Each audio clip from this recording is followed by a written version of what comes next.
Welcome Welcome to Sleepdrunk. to Sleepdrunk, where our last episode's audio got disgustingly corrupted. Yes, Because it did. It really did. Yeah, that's why for this episode we are remote recording. I Yes, am we in my are. room, and Alex is in his room, and we are recording. And we were Hopefully talking this over doesn't go Discord. terribly. Yeah, And over we're Discord. we're syncing over time.is and Yes. we're just like clapping at the same time, so it's pretty janky, but hopefully it'll work. Hopefully. You'll find out. You will find out. So, why don't Yes, we you move will. into our newly renovated segment, the Sleep Drunk, I guess in this case, a weekend update. Alex, how was your weekend? Well, so what you're saying is we need to pop a pill of debate that we bought from the dealer of chat on Conversation Street.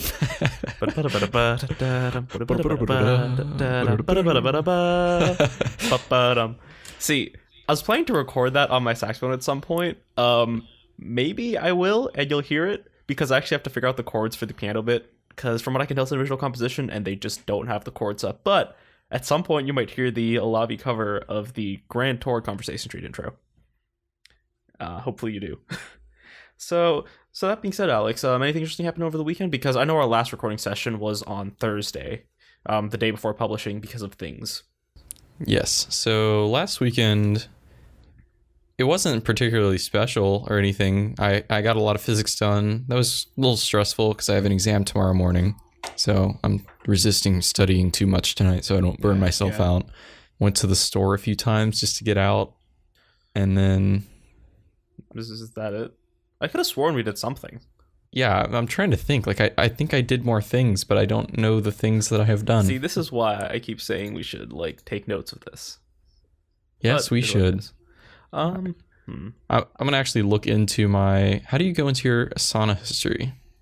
I don't know. For those of you who don't know, Asana is like a task manager that the two of us are trying out. And I don't think you can easily at least. It looks like you might need to buy the upgraded version. That might be Actually, it. I mean, to be fair, for what it is, Asana is quite good, and yes, upgrading is upgrading. I wonder, there is a calendar view, correct? Yes, there's a calendar view. How do I get to that? I'm see not it. Sure. Oh, got it. So I could theoretically go back in time. Yes. Taking a blast to the past. Yes. So... Oh, I don't have anything in here either. Huh. See, well, until now, this week has just been the usual classes. Except for calculus I got out of today, which is very nice. It's very nice to take a break from calculus.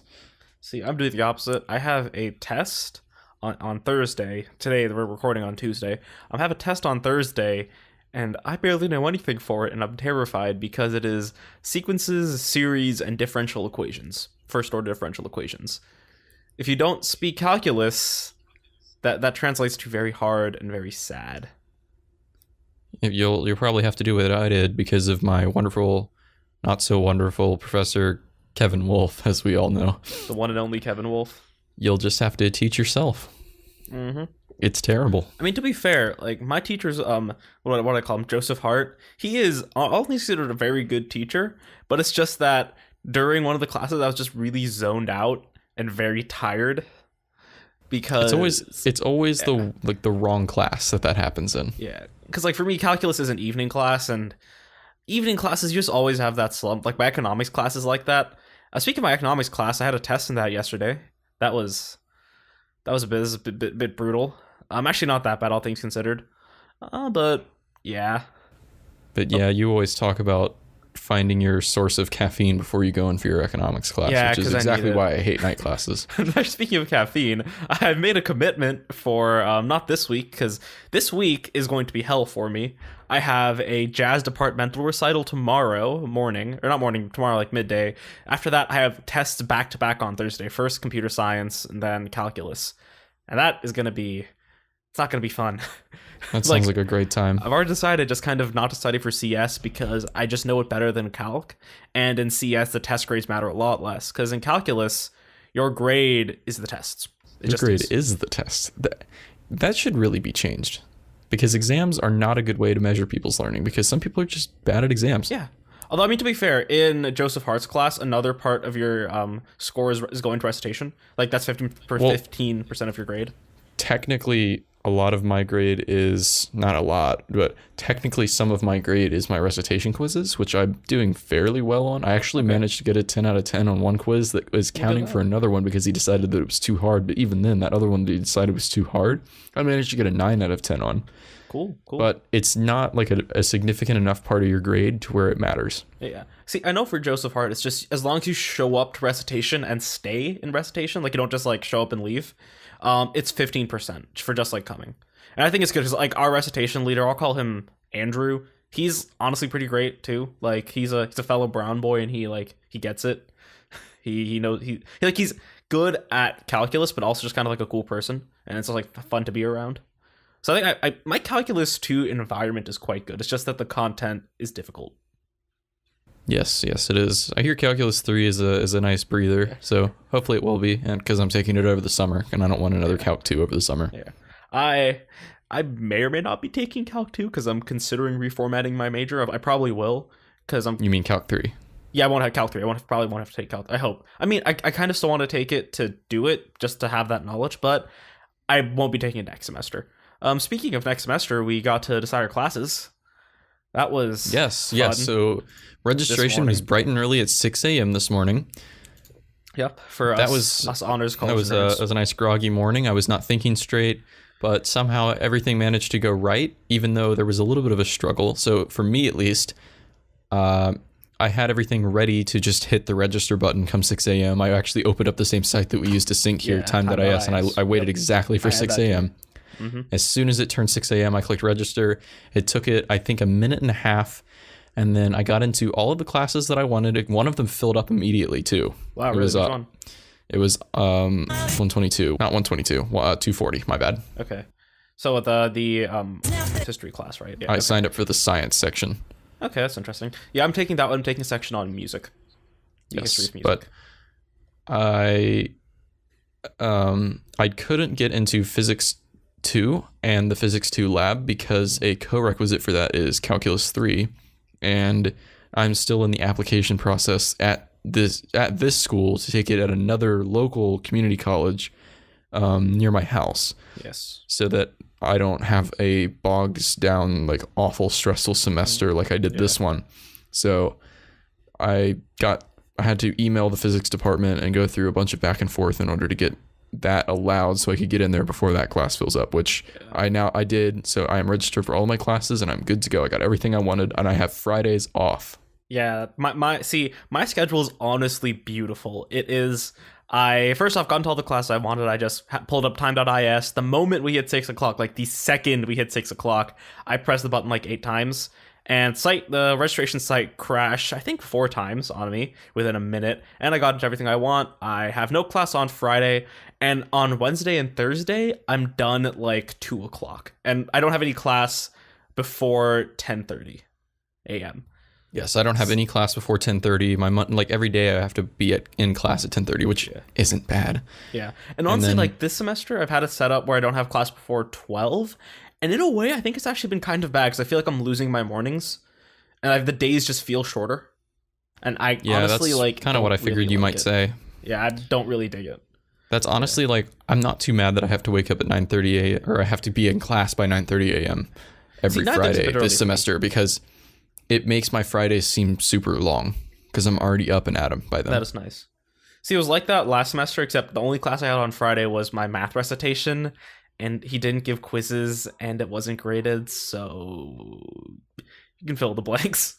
Yeah, I can pretty much assume what happened there, even though it probably wasn't super great for you. Yeah, it wasn't, without a doubt. And actually, speaking of that class, Calc 1, I might be applying to be a teaching assistant or learning assistant in that class for next semester. And that might be an ongoing saga, which you may or may not be updated on the show, depending on how much I can give away while maintaining privacy. Yeah, that's a bit of an issue whenever we talk about school. Yeah, and one last thing I just want to mention before you kind of get going here. My weekend, Saturday was it? Yeah, I had a lot of work. I had a very work-filled weekend. I think Saturday I so really my week started on Friday because I don't have class on Friday this semester. And so most of the day Friday I spent coding a project for my computer science class in Java.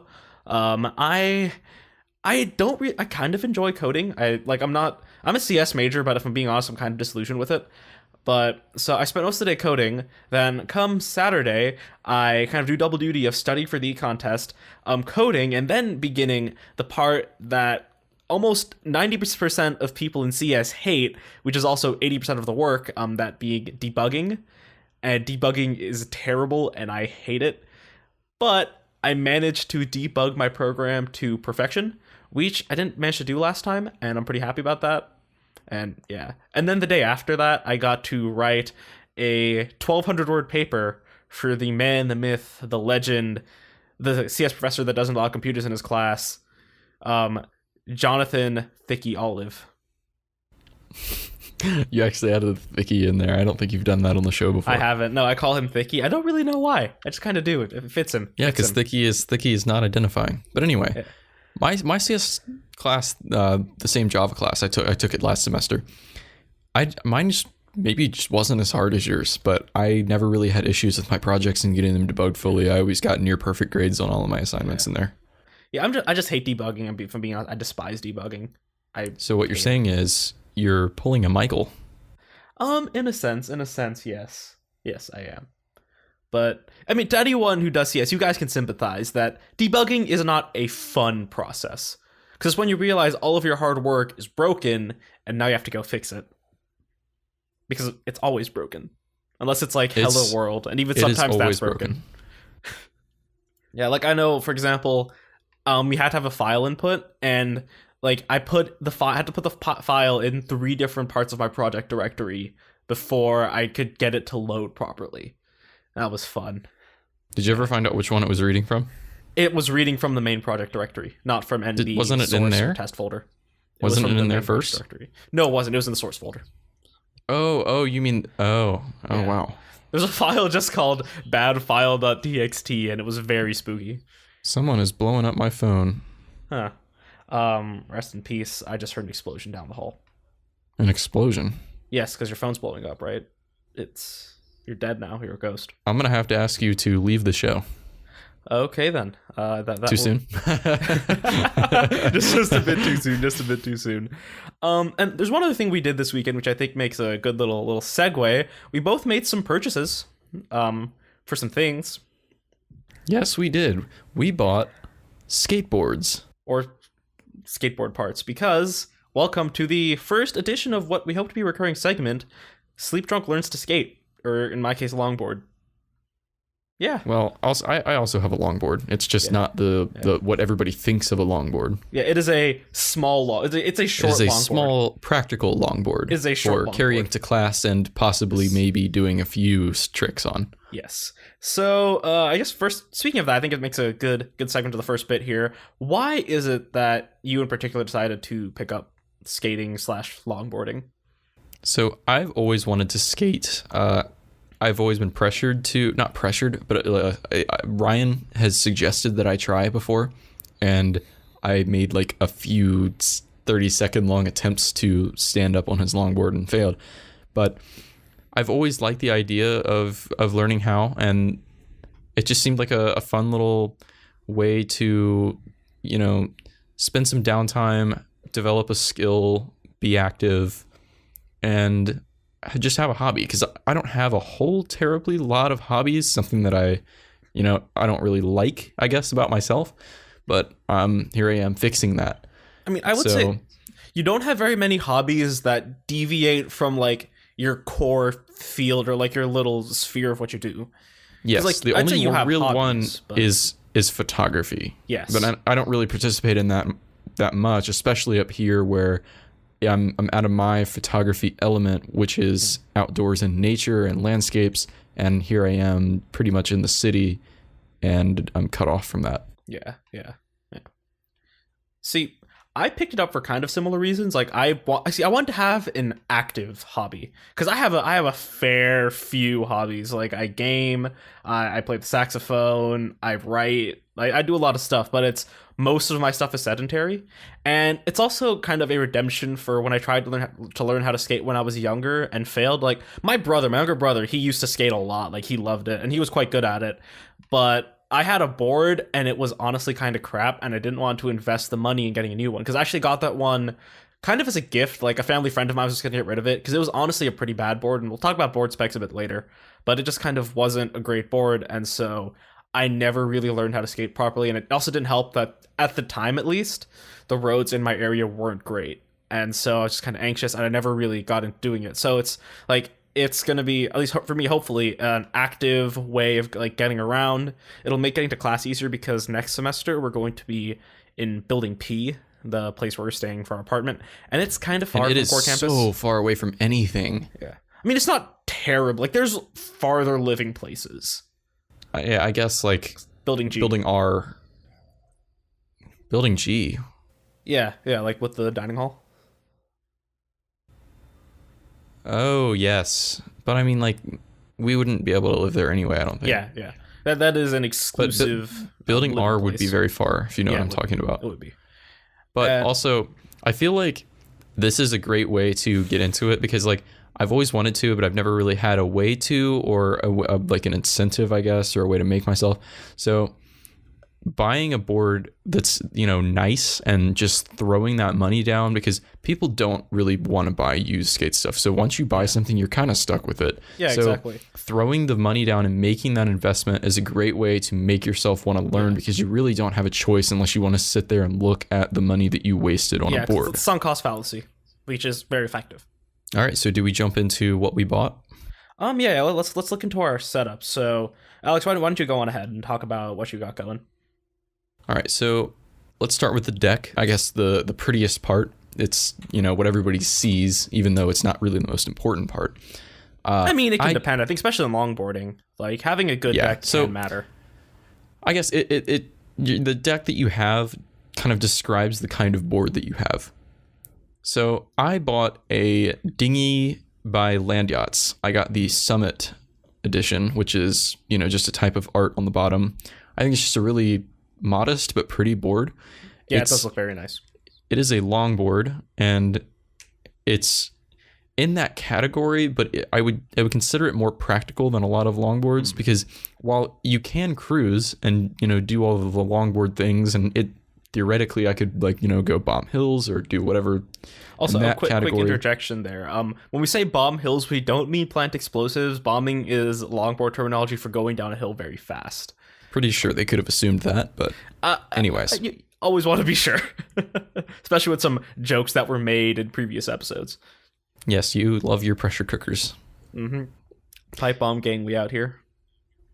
So the board is also capable of doing some introductory level tricks, as it has a kicktail on the rear and the rear only. And it is 28.5 inches long. And so I'm going to pair with that deck some, let me pull up my eBay page, caliber 2 longboard trucks with that. I was recommended these by Ryan because he is pretty well versed in the longboard world. He knows pretty much what he's talking about. And also I got some wheels that were recommended by him, the Lil Hoot wheels by Remember. I tried to get the white ones with like a blue accent, but the company hasn't shipped them yet. So I emailed them like, hey, what's going on there? And they said they can't find them. So hopefully they'll be able to find those soon. Otherwise, I'm going to have to pair orange with that board, which would look wrong because those wheels that I picked would look so right. I mean, and then next I picked Zealous bearings. Well, I think here's what it just wouldn't look the same. We'll throw images of like all of our stuff, and we'll put links to both colors of wheels, and y'all can let us know what you think on our various social medias. I just think with the blue and white mountains on the bottom side of my board, it would look right to have blue and white wheels. I mean, I don't know. I feel like it would also have that sunset vibe, but I get where you're coming from, though. I do get where you're coming from. I'm done. I went through my bearing. Well, you were kind of talking over me, but since he was talking over me, I picked some Zealous bearings. They're pretty high quality bearings to go with those wheels and trucks. Okay.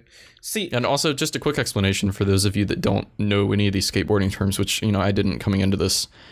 I'm sure you can assume what bearings are. They're obviously what keeps the friction away from the wheels, which hopefully you know what wheels are. The trucks are basically the axles for the wheels. They're how the wheels attach to the skateboard, and they have a mechanism in them that slightly turns the wheels when you lean on the board, allowing you to control the way you turn, in case you weren't aware of how that works. Yeah, they basically act as like pivots and axles for the wheels to like move around on. And so I guess moving on to my board, there's an interesting little, I guess,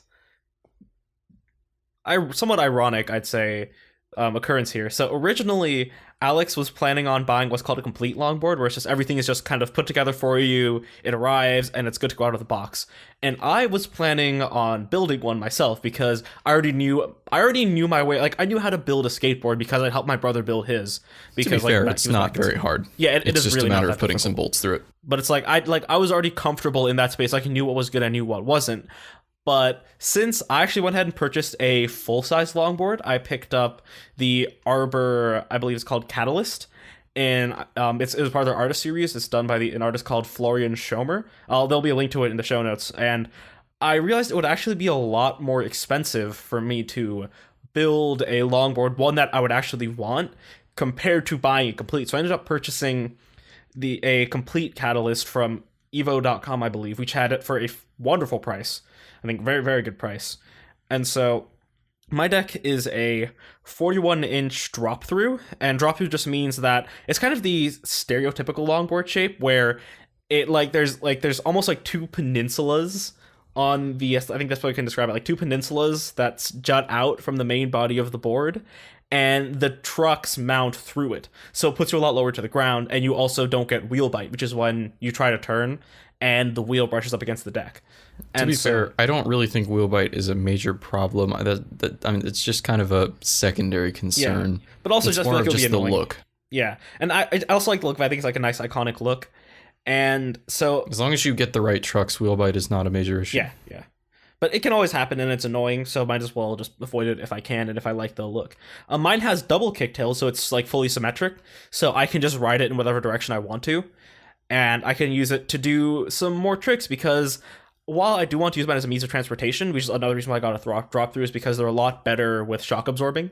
I've heard, like, they're just kind of more comfortable, and it'll be good for like longer cruising, because I also plan to use it this summer, just kind of like hang out and do whatever. You can also use these longer boards for a lot of really interesting tricks, because once I really got, and I'll explain this a bit more later, but like once I really got into researching the world of longboards, I found out that the way tricks are is a little bit different. And so yes, they are not what you conventionally think of skateboard tricks, because it's super hard to, like, for instance, lift the board off the ground with the kicktails to do like an ollie or something, which, in case you aren't aware, is like it's basically a jump. You lift the board off the ground by lifting one end and then like pushing it down at the same time to lift the other end to get a little bit of air. Mm-hmm. But yeah, also I'm just, maybe it's not, I don't know, but I just feel like it would be a little more difficult to actually use the kicktails if it is a drop through board. I've heard mixed things about that, and I think it's just a matter of personal preference from what I've heard. It's just kind of different. But like you have to be precise with where you place your foot, or else you'd step on your wheels. No, you don't step on the wheels, step on you. Like, yeah, you have to be a bit precise, but it's a natural line from what I've seen. Like, because your foot's going to be centered, right? And so like when you send it back, it'll just follow the symmetry of your body and go back to that rough area. And I think it's just a matter of just getting used to it.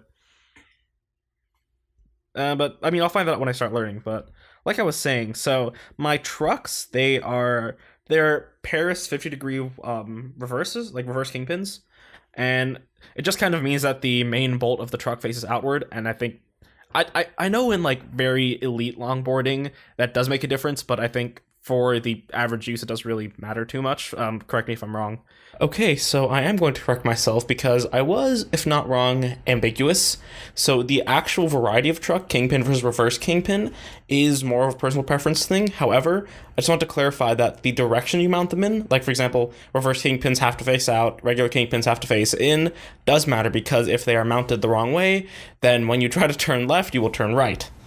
And yeah, just gonna clarify that. And for my wheels, I'm running with Arbor Easy Riders. And they're just kind of a more soft, general purpose wheel. And this whole board is kind of set up to be, it's called the Catalyst because it's kind of meant to be good for basically everything. Like, it can do whatever you really want it to. And it's meant to just kind of be a really comfortable way to get into the world of longboarding, kind of explore what's going on with it. And so that's kind of another reason why I like it. And as for my trucks, they're just kind of basic stock truck, or not trucks, bearings. They're just basic stock bearings, so I'm probably going to upgrade those. I've been doing a bit of research. Maybe I'm considering picking up some bone reds, or potentially, I forgot what it's called, but there's like this ultra futuristic bearing that you can get, which is very fast. But I'm just going to be doing some research there. And I think that's basically my board. Actually, one last interesting note here. So normally Alex and I are very pro Amazon people. We like shopping on Amazon. Like, we do most of our like if we need something that's a bit more specific, we go to Amazon. Amazon's Prime. terrible. Why would we for not? Amazon is a terrible board shop. Yes, Amazon is terrible for boards. You just everything can't is find more good skate expensive stuff if you on can Amazon. find it. Yes. It's like, for example, they have a lot of like longboards you can get there, which seem nice, like $70-$80. But from what I've heard, like some of them just kind of split. They don't use very good quality like parts, and everything's more expensive. So also, before I really knew what I was talking about, I originally was looking into penny boards, obviously, because like everyone knows what they are, but they're kind of trash, to be honest. But I wasn't aware of this at the point. There's so many terrible knockoff penny boards. Yeah, according to the skate community, penny boards are bad enough, but a knockoff penny board. Let me just look up penny boards, see the first thing I find. It'll be a penny board, but then after that, it's going to be penny board cheap. An ABC good DFG board. our favorite brand for things on Amazon. Oh, yep. Plation Complete 22-inch mini cruiser skateboard for a beginner with sturdy deck, and it comes with a skate tool. There's one that has some, I think that might be stolen from an anime actually. But just some kind of like scenery art. Oh, they have so many varieties. Holy crap.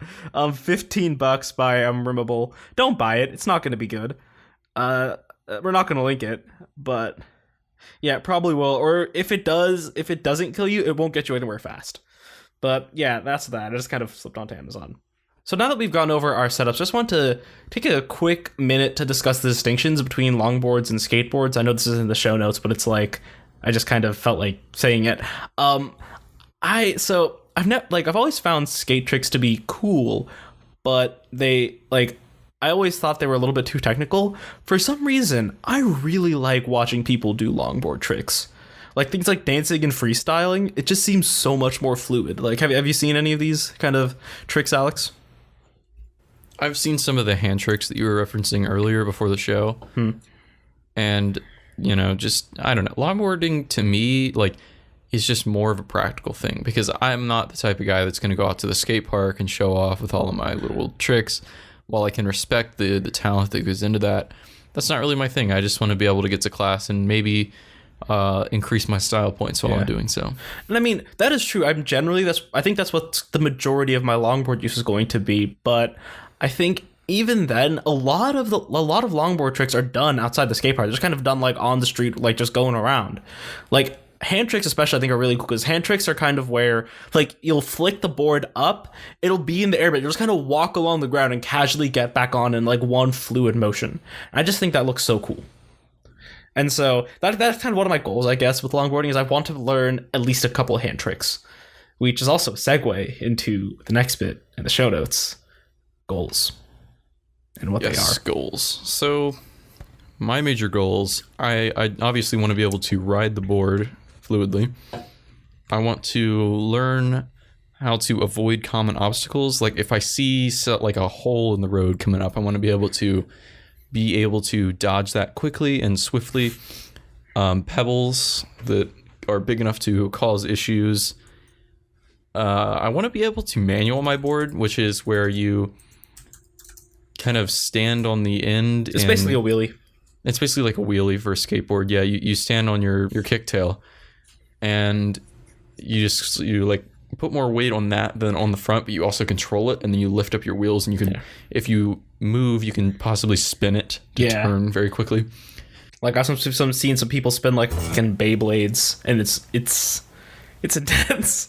I have a history with Beyblades, which we can talk about at a much later point. Because no, you do. No, I mean, as in like I've had my encounters with the Beyblade professional Beyblade community.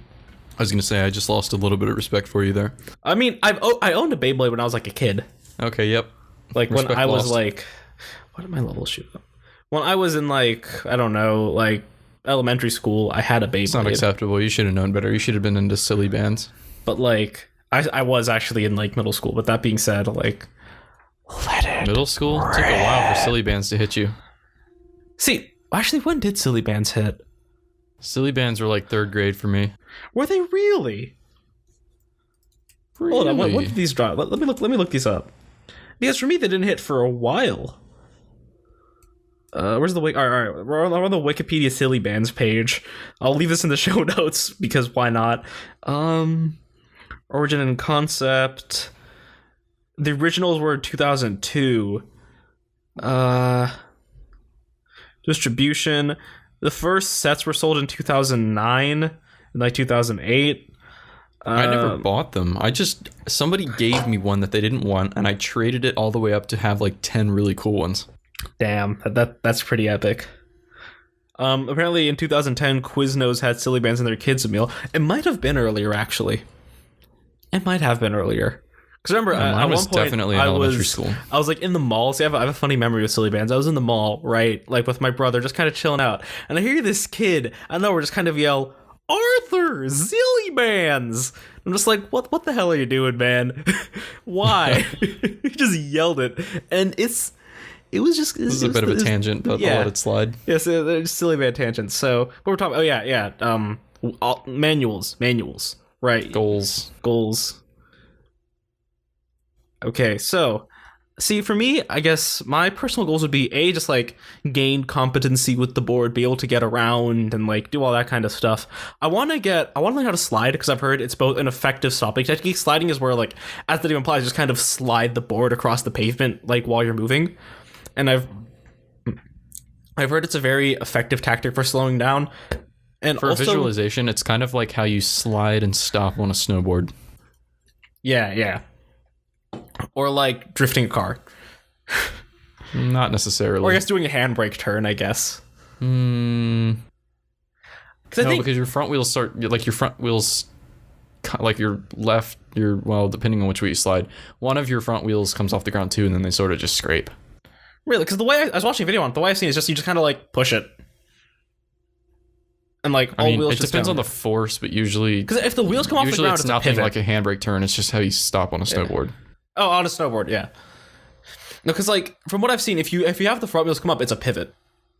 It's not a slide. No, it's not both of the front wheels. It's just one of them. Like you turn the board sideways. I mean, we'll find out when I start eating pavement, and we'll see which way which you don't one already works. eat. I thought you ate a lot of. I mean, eat, smoke grass, sled fast, sled gang.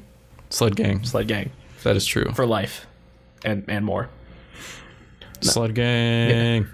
So I guess as I mentioned earlier, I also want to learn a few hand tricks.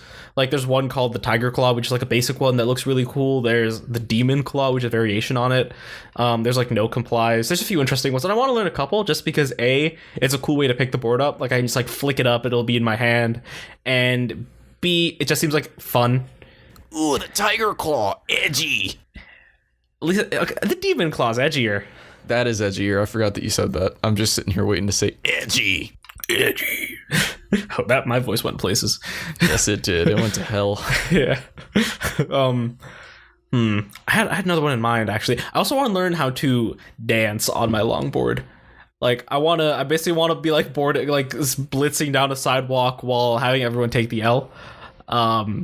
He's going to be blitzing down the sidewalk, Orange flossing on Justice. everyone, Yeah, and then everyone's going Orange to just not Justice. respect him. Yes, and what else? But in all seriousness, actually, longboard dancing also looks really cool. Like, there's like cross steps and other cool stuff. Where it's just kind of like you just don't stand stationary on your board. And that seems like a more advanced thing, but it seems something that could be kind of fun. And I guess one last note on this topic of longboarding. There's going to be a companion video to this episode. It should be going live on the YouTube channel probably on Monday. Probably sometime mid next week, but not Monday because that implies that we're going to edit it all. Yeah, so that's it'll true. go live mid next week after we edit it all. Yeah. But we're gonna have all of our parts come in Monday, Tuesday, as long as my wheels ship, as long as that company can find them. That's a bit annoying, but theoretically, our stuff should be here on Monday, and we will be able to build them and test them out, and we'll record when we unbox them and us setting them up, and we'll put a video up on our YouTube channel, and we'll put a link in the show notes to this episode once we get that up. So it won't be in there immediately, but once we get it up, we'll definitely drop it in here. Yeah, maybe what it'll be is like, you'll click a link, it'll be it'll go to a dead page saying like, hey, the video will be here soon or something like that. But expect the video, we're going to say like midweek next week, maybe like Wednesday, Thursday, sometime like that. And that'll just be like our unboxing and setup, basically. So look forward to that. Just you can find us on YouTube at Sleepdrunk Podcast. Subscribe, comment, like, comment, and subscribe. Turn on notifications for free V-Bucks. They are actually free V-Bucks. You just have to give us the first 16 numbers on the front of your credit card and the 3 on the back, along with the date Those it expires. 3 funky digits on the back. Yeah, the fun of your digits. mom's money card. Yes. So you will get free V-Bucks. Moving on. So this is, you've introduced all of them. Let me get one. Okay, go ahead. So this is our second topic of discussion. This is the Sleepdrunk guide to an upgraded dorm room. So this is also something that we could probably revisit in the future. Oh yeah, but without a doubt, especially once we move into the apartment. yes, especially. So this is a segment where we'll talk about things that we've done with our dorm room and how we've made them ours, decorated them, added our own technological touches, as we are who we are. Yes. I mean, who are we lying to? And, just discuss the intricacies of that. So I guess first of all, it would be most appropriate to discuss how we got our rooms in the first place. Yeah.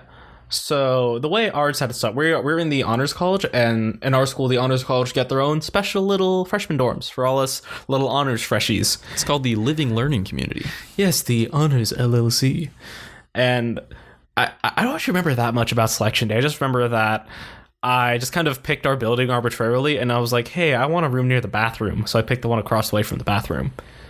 And It didn't say which bathroom, so you're lucky it was actually the men's room.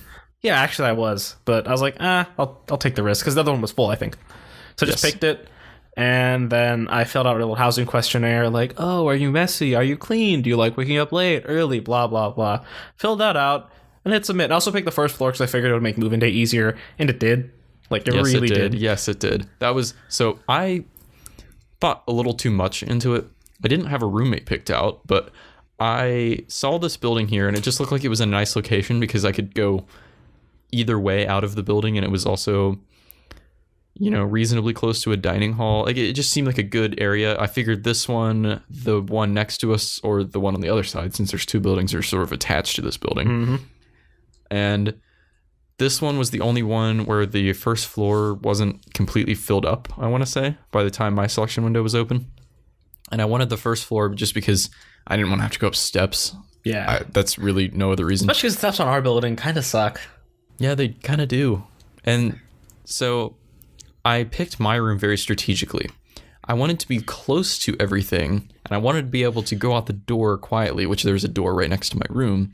But I also didn't want to have the noise of the laundry room. So I'm around the corner from the laundry room, so I don't hear it, but it's really close. I'm right down the hallway from the bathroom, and, it works out pretty well. Mm-hmm. I mean, actually, also, I forgot to mention, I'm also like, so we're kind of on the same row. Like, the way it's set up, our building is set up as basically kind of like an O. Like, there are buildings. It's a rectangle, and then there's stuff in the middle. The bathrooms and the laundry room are in the middle. Yeah. And so we are on, if you're looking at it from above, we're on the left side. Above with the common room at the bottom, we're on the left side, right? But, north is the side of the building that our rooms are on. This is okay. Yeah, we are okay. Yeah, so we're on the north side of the building. We're just in the same line, and I think we both went random with our roommates. And Yes, we did. to, I think, both success, but varying degrees of success, definitely. Yes.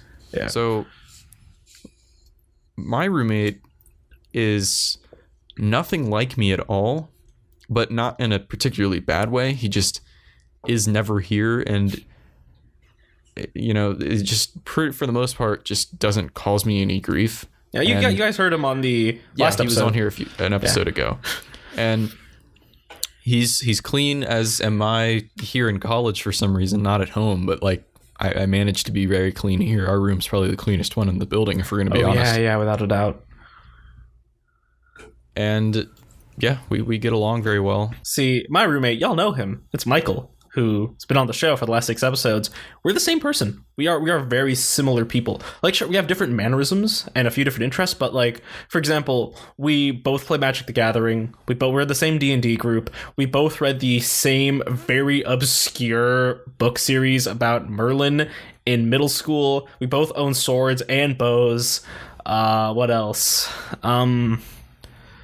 There's a lot. And so we went completely random and got very lucky, and we get along great. We're moving together next year as well, and it's gonna be good. And yeah, he's not in the room for this, but yeah, we get along quite great. And also, we're both slobs. I am more slobbish than he is, but we're both pretty messy, and we both wake up late. So it's match made pretty well by the random roommate system. It wasn't even a random roommate system. It was just you pick, like if you couldn't find a room that was open, you could pick a room with someone else in it, and you can see the answers to their questionnaire. So Alex, tell us, how is your room decorated? So my roommate immediately put up decorations. He has so many decorations up. He's a big fan of America. Yes. So he has lots of America themed things, and pretty much all of his items are blue, red, or red, white, and blue. Yes. But mostly blue. Yeah. And then my room, or my side of the room, was very sparsely decorated, and still is very sparsely decorated, but I didn't have anything up until midway through last semester.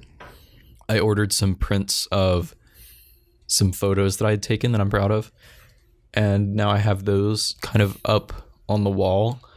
Other than that, I don't have a lot of decorations. That's just not what I do. I don't care. I don't need to feel like I'm at home here, because like, who am I lying to? This is nothing like my house.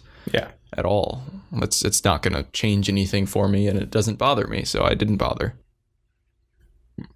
See, my room is decorated actually very symmetrically to Michael's side, but I used to have 3 posters up, but I'll explain what happened to one of them in a bit. So I have a Cowboy Bebop poster up near my desk, which is framed and really nice, and I love it because I love Cowboy Bebop.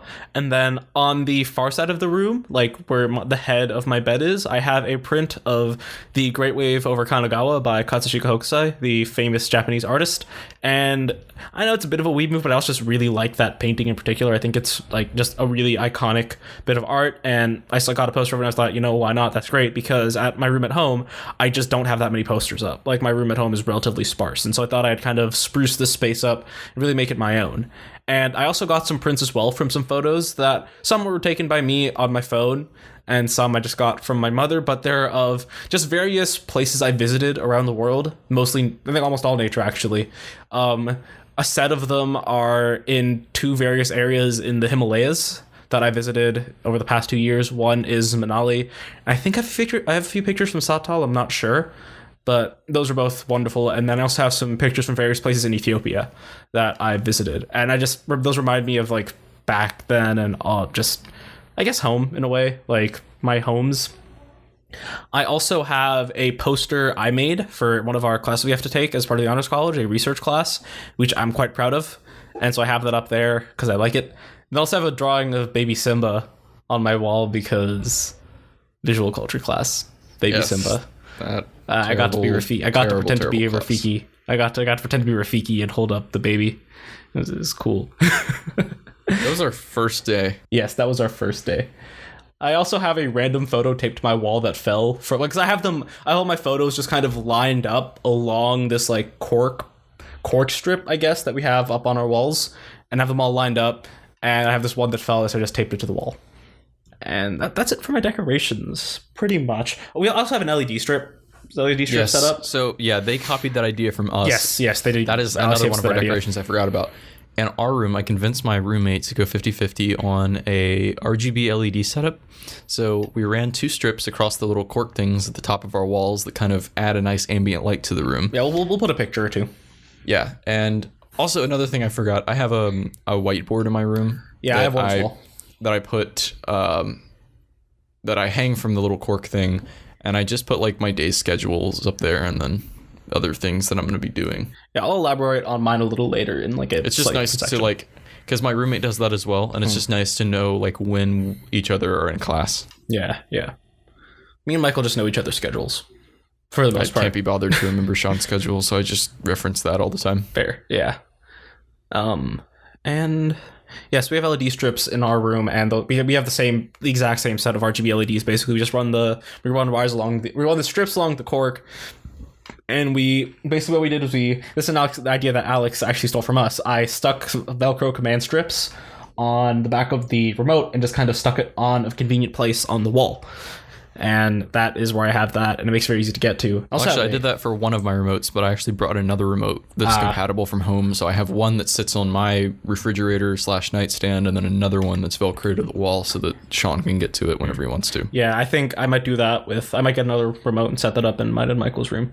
Also, our posters, when we set our lights to seizure mode, the colors on the posters reflect differently. Because seizure mode, in case you don't know what that is where the color, it just runs through all of the colors very rapidly. Yes, and it makes different parts of the posters light up, and it's really cool.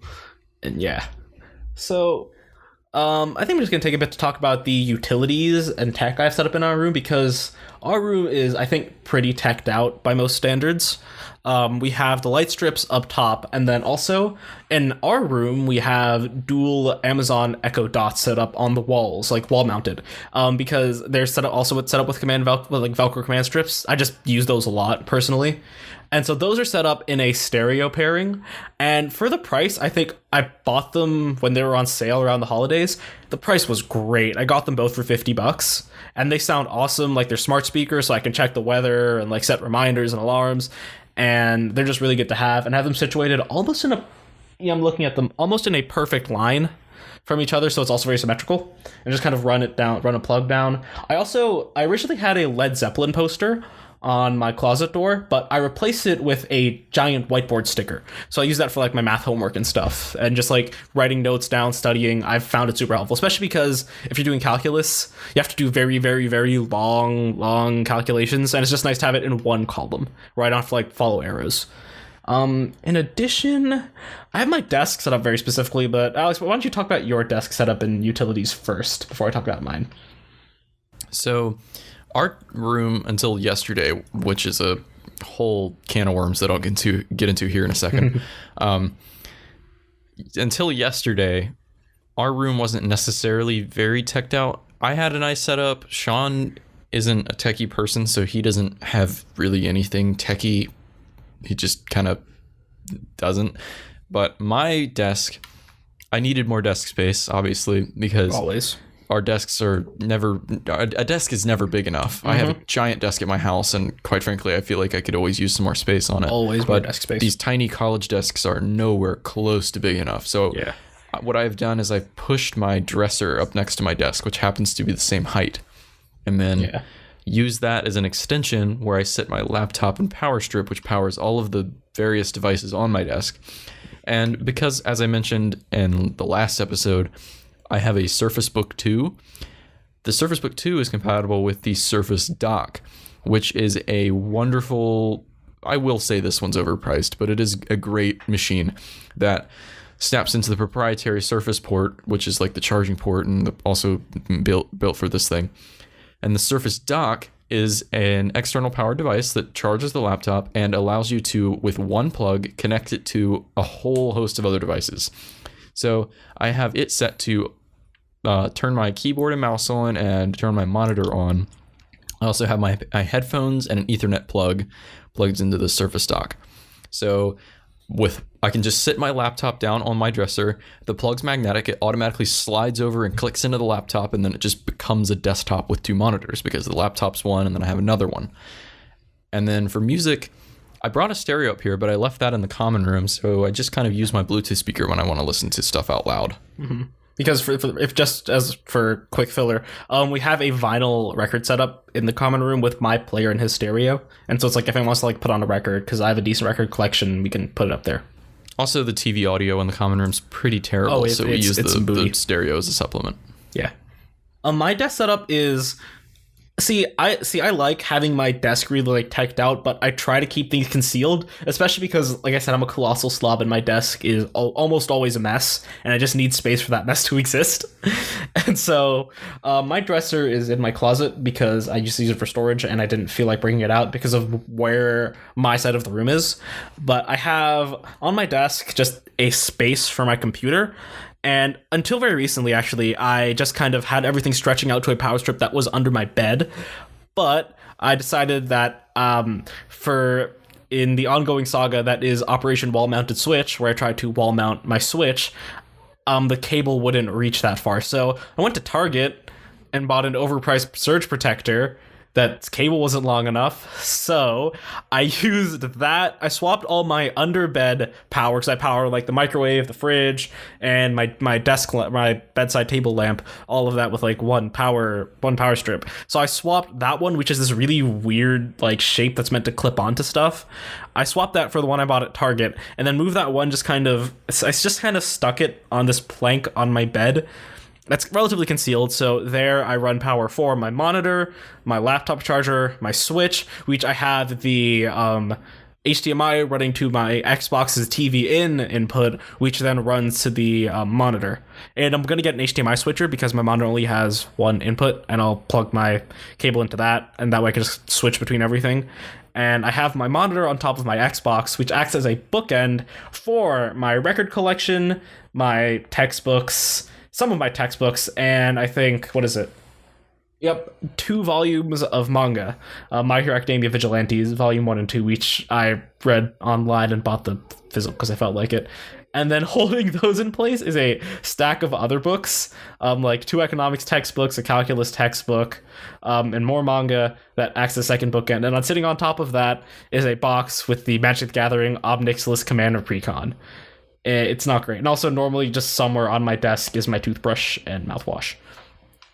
And yeah, it's really messy because my room's always a mess. because I'm a messy person. Oh, also sitting on top of my classical box sets is a Gardevoir plush. Because I mean, we can get into all the things that we have in our room later, but this is mostly about tech. Yeah, I could go on for hours about all the meticulous things that I've done to organize my room, which is actually amazing because I don't do this at home. Yeah. I guess some other tech I have in my room. Michael has like a really old iHome dock that sits on our windowsill. That is just his clock that is always 2 minutes ahead, which infuriates me. I mean, he says, like, to be fair, for some people, having an ahead clock helps them stay on time, and it works for him, it doesn't work for me. I just know that I need to be on time, and I just prefer to be on time. I guess that's a him thing. It's a him thing. And also, like, it has the Apple 30-pin connector. Michael uses an S9. He doesn't own any Apple products. But I bet that port's never been used, unless maybe he's had it for so long that he has an iPod Touch. Okay. Yeah. And also, this isn't really a tech thing, but I have a bass guitar in my room because I dabble in the bass. And I guess it's technically tech because it's electric. Because I'm not going to bring an upright bass in here. But yeah, I have my bass there. And let's see what else. This isn't really tech either, but like the whiteboard's there. I think I mentioned that. And also there was a failed operation earlier in the year, Operation Underbed, where I tried to build like a comfortable hangout spot under my bed where I could just like chill out and do what I want to do. Why did that fail? I forgot all about that. Because I got lazy, and also the lights I got broke. Like one of them did. I got some like really cheap Christmas lights. See, my plan was I was gonna put bed risers on my bed to make it even higher because it's already kind of high enough to pole vault to get onto it. But I was gonna make my bed even higher. Then I was going to put like some cushions and like maybe even a little curtain. I just kind of built this little underbed hangout spot because for a little while I used to chill out there and it was really nice. But then I needed more storage space. And yeah, Operation Underbed failed because I have a cooler there and some boxes from Costco. Yeah. Also have my Keurig down there too, which is in a really inconvenient place. I really want to move my Keurig to somewhere else, but that's the only place I can keep it. Speaking of my Keurig, actually, random tangent. Alavi, stop. We can go into this in another episode. This is going way too far. We've left tech now. We've gone to another realm. Fair. Well, also, I guess one last item of tech. I have my microphone just kind of mounted to my bed in a very convenient spot. And I think that's just kind of where that is, and yeah, it's nice. So I will get into the organization of my room in another episode. That we can write that down as an idea. Yeah, we'll come back to that. I'm going to do that right now, so I don't forget, because we always come up with these ideas and never write them down and forget about them. Yep. Okay. I guess sticky notes are my favorite thing. They are wonderful. But anyway, so I want to talk about the debacle that happened yesterday. Okay, yeah, go ahead with that. So I recently invested in a Google Home Mini because Alavi was talking about his Alexa, or his Echo Dots, and how much he loves them. And I thought, I've always kind of been, I don't know, I guess not interested in the whole smart speaker phenomenon. But since these were so cheap and accessible, I decided to invest in one, and I went for the Google Home Mini because I'm in the Google ecosystem. All of my phone is a Pixel 2. It's just more convenient for me because an Echo Dot is just like, there's just sort of some things that it just wouldn't be able to do that a Google Home can do for me. Mm-hmm.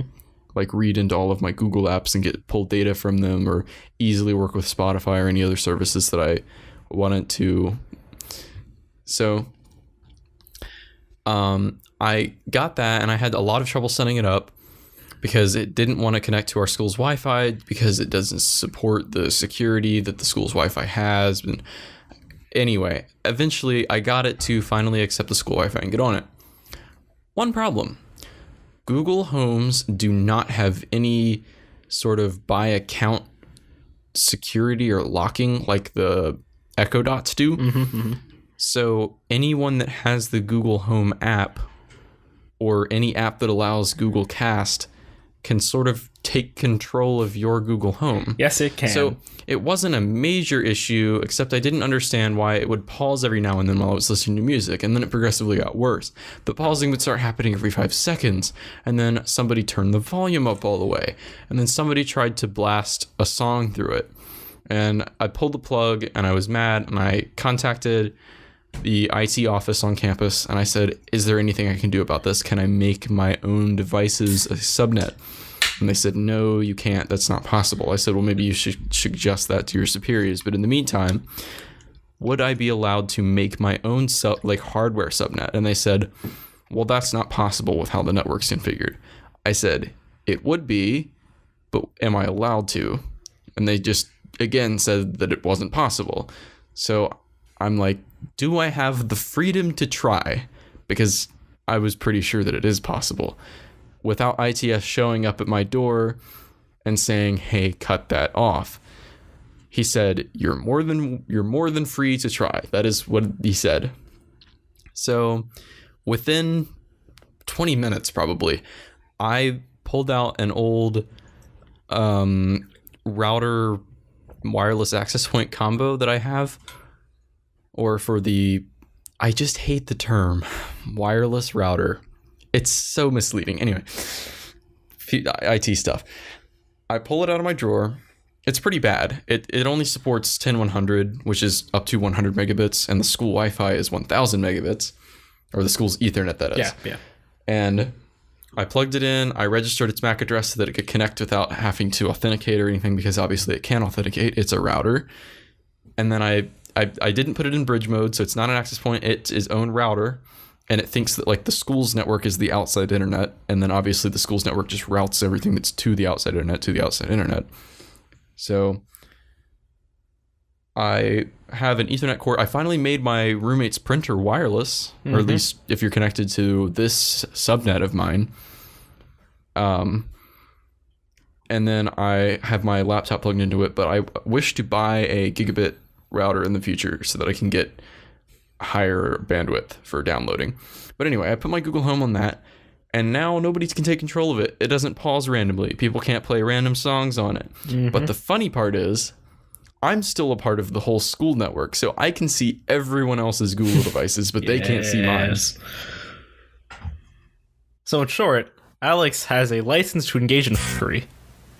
But I also am not completely certain because I'm pretty sure that this isn't allowed, even though the guy said that it was. Like, I'm pretty sure I don't remember who it was, but I heard someone tell me earlier in the year that ITS got very, very mad at someone for doing this very thing.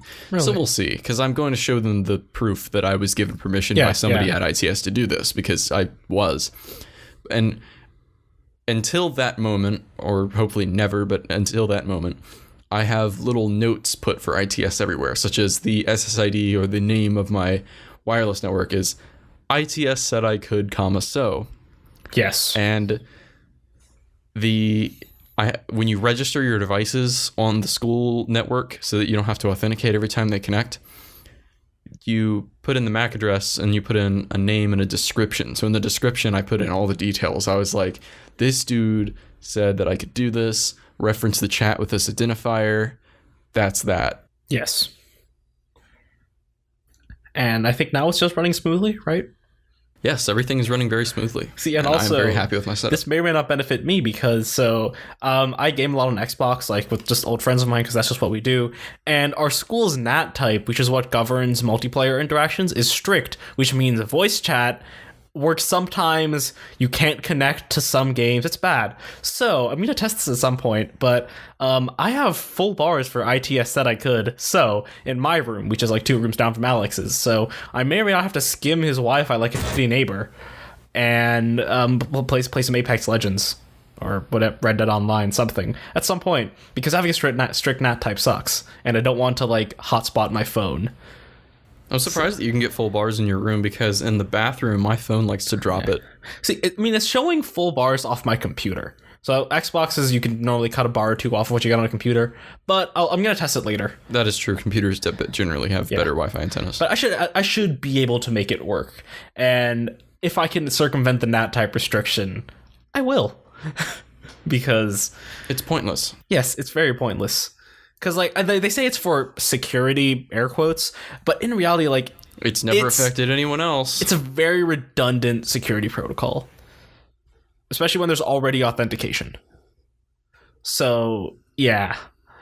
See, that's the reason why I feel like this shouldn't be allowed if it is, but I don't think it is allowed. Mm-hmm. Is that the way that the security works here is you either connect to the one network where it just automatically lets you in if you have a registered device, or you have to sign in with your username and password, or you can connect to the other network directly using your username and password and 2 field passwords, which most devices don't support besides computers. It's a very complicated authentication method.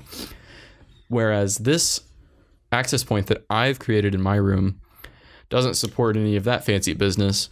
It just has a normal WPA2 password, which you would think the school would scoff at and ban, but I don't know. I was given permission, so... Yes, you were.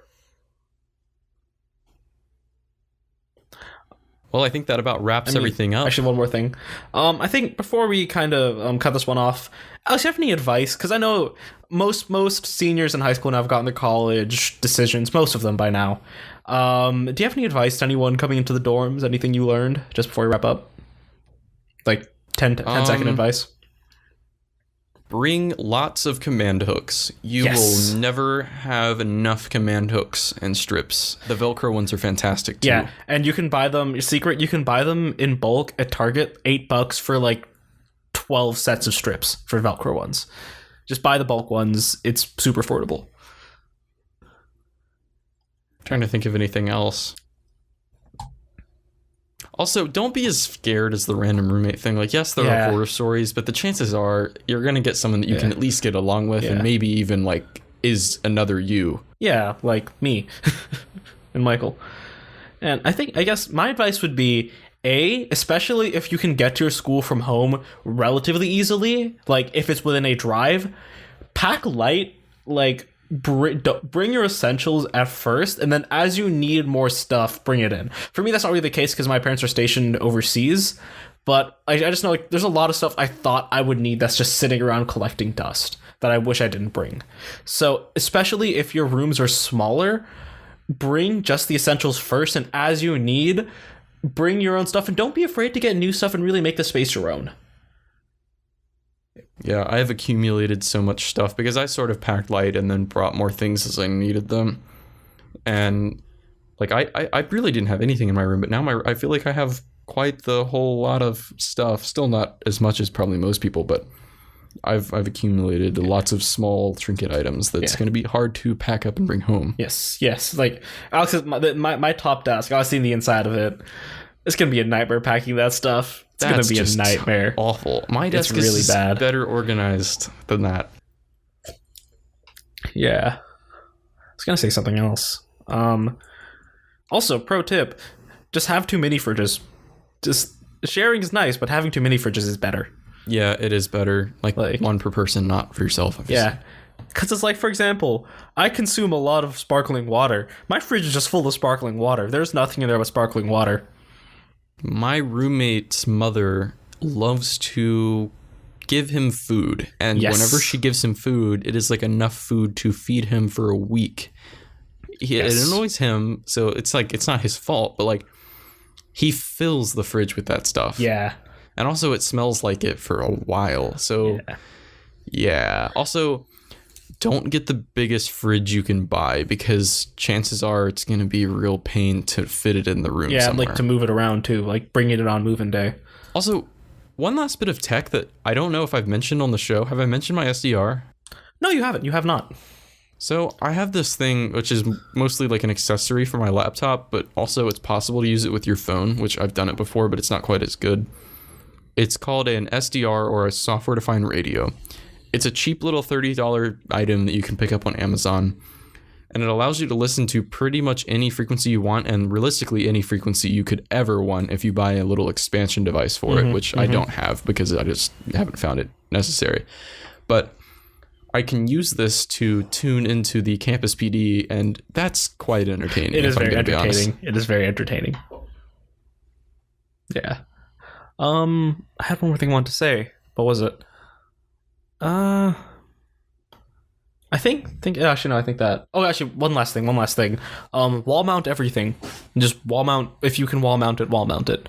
Yes, it saves a lot of space. My bathroom bag, which has all of my things like my toothbrush and hairbrush and my razor, stuff like that. My whiteboard wall mounted. See, I think I have Switch is wall mounted. Echo Dots are wall mounted. Coat Google hooks, Home's wall mounted. Yep. Coat hooks are wall mounted. The markers for my whiteboard are wall mounted. I just kind of stuck some magnets on them and stuck them to like the frame of the closet. The whiteboard is on the door, so that's technically wall mounted. This is why we second command strips. Yes. You will use so many command strips if you're doing it right. I'm going to build a wall rack for my longboard to put that up. Yeah, just I once had my backpack hanging on the wall at one point, but then I got scared because one of the hooks fell off. Yeah, see, I put a hook for my backpack on the side of my desk. I also have hooks for my coats on my dresser or on my closet. Yeah, I have mine doors. by the door. Thank you for listening to this episode of Sleep Drunk. Remember that the first person to guess the song of the day on any of our social media or via email will get a shout out on the next episode.